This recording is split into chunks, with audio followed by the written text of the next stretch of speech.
এক জেলাতেই ৫টি সাগর। কেবল একটি জেলাতে গেলেই আপনি ঘুরে আসতে পারবেন ৫টি সাগরে।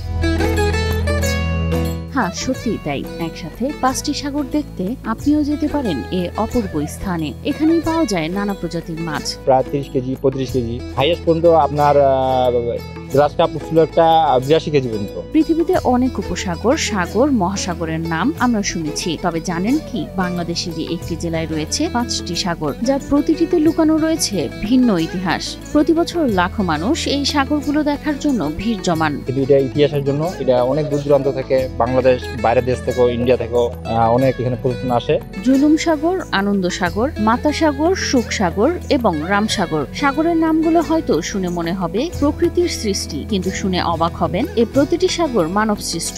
আমি জানি সুখ সাগর, তারপরে মাতা সাগর, জুলুম সাগর, এরকম আরো কিছু এখানে দিঘি রয়েছে। সবগুলি কিন্তু বেশ বড়। উত্তরবঙ্গের বৃহৎ জেলা দিনাজপুরের সদর উপজেলায় অবস্থিত এই ৫টি সাগর। শহর থেকে মাত্র ৮ কিলোমিটার দূরে অবস্থিত রামসাগর যদিও প্রকৃত সাগর নয়, তবু বিশালতা ও গভীরতার কারণে সাগর নামে পরিচিত। ইতিহাস বলে ১৭৫০ থেকে ১৭৫৫ খ্রিস্টাব্দে দুর্ভিক্ষের সময় খাদ্য ও পানির অভাবে বহু জীবন হারানোর পর রাজার আদেশে ১৫ লাখ শ্রমিক দিয়ে এই দিঘি খনন করা হয়। পরে যুবরাজ রামের স্মৃতিতে দিঘির নাম হয় রামসাগর। ২০০১ সালে এটি জাতীয় উদ্যানে রূপান্তর করা হয়। এখানে আসে রামসাগর আদিম যুগের আমরা রাজা রামনাথ তৈরি করছে। এখানে এটা পানির বিষয়ের জন্য তৈরি করা হয়েছে। এটা একটা ইতিহাস আছে, যেটা পর্যটক যেটা বাংলাদেশ থেকে যে তৈরি করা হয়। শহরের রাজবাড়ির পূর্বে অবস্থিত সুখসাগর ৩৩ একর ভূমিতে প্রাচীন এই দিঘি এখন ইকো পার্কে পরিণত। দিনাজপুর রাজবংশের প্রতিষ্ঠাতা সুখদেব রায়ের শাসনামলে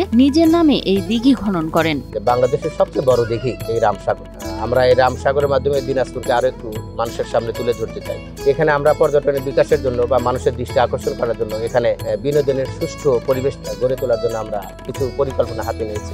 এর পাশাপাশি শহরে রয়েছে মাতা সাগর, আনন্দ সাগর ও জুলুম সাগর। প্রতিটি সাগরের নিজস্ব ইতিহাস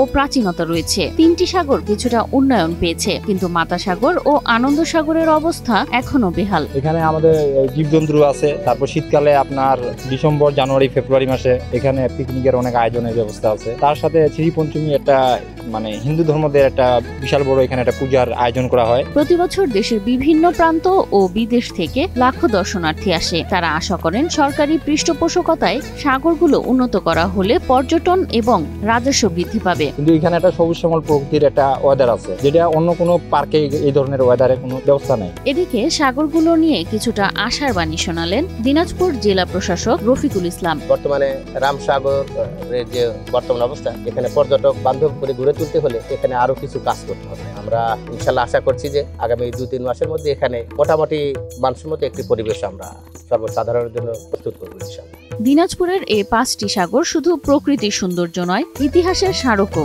সাগরগুলো ঘুরে ফিরে আসলে মনে হয় প্রতিটি জলাশয়ই একটি জীবন্ত কাহিনী বলছে।